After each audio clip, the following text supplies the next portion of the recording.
Bonjour, bienvenue au Salon de la Photo. Vous êtes sur le stand de chez Zeiss. Je suis Christophe Cazenave, chef de produit. Et je voudrais vous présenter nos nouveautés. On a eu une année relativement agitée puisqu'on a sorti 10 nouvelles optiques cette année. 10 nouvelles optiques réparties en 4 familles d'optiques.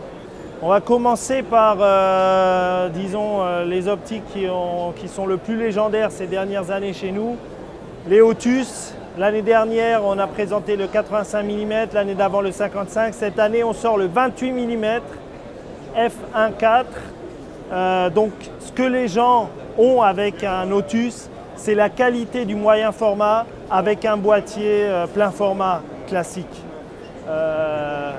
C'est des optiques qui sont conçues pour n'avoir aucun compromis au niveau du contraste. Elles ont le plus haut contraste, elles n'ont pas d'aberration chromatique, pas de distorsion.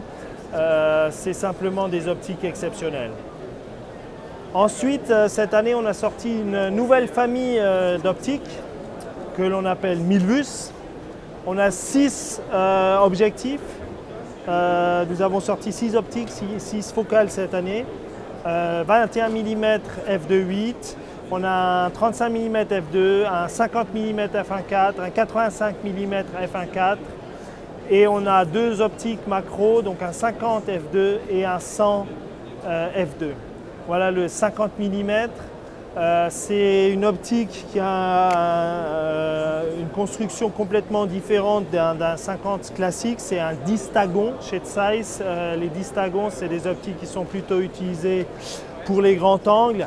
Là, en utilisant un distagon sur un 50 mm, ça nous permet d'avoir un contraste très élevé jusque dans les angles. C'est une optique très piquée avec une très bonne correction des aberrations chromatiques. La troisième nouveauté de cette année, c'est la série Batis. Donc là, sur Milvus et Otus, on parle des systèmes Canon et Nikon. Donc ils existent en monture F et EF. Les Batis, c'est de la monture Sony E native, plein format.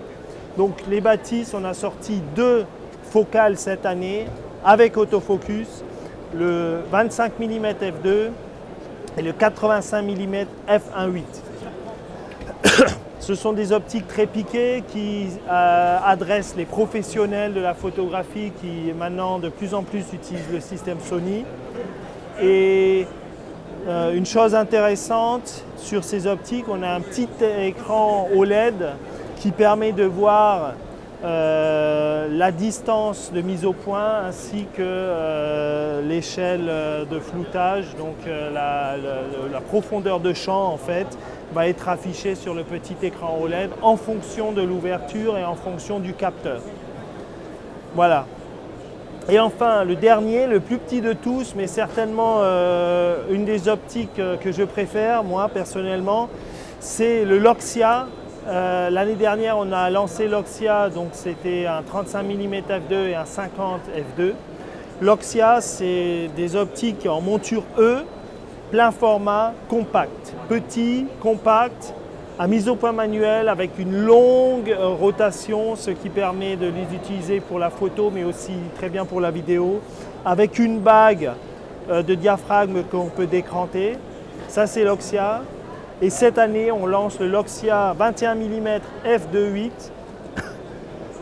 C'est un objectif très condensé, très petit, qui a pourtant une très bonne qualité optique. Pour donner un exemple, il va être au niveau de la qualité optique au même niveau qu'un distagon pour réflexe, tout en étant beaucoup plus petit. Voilà.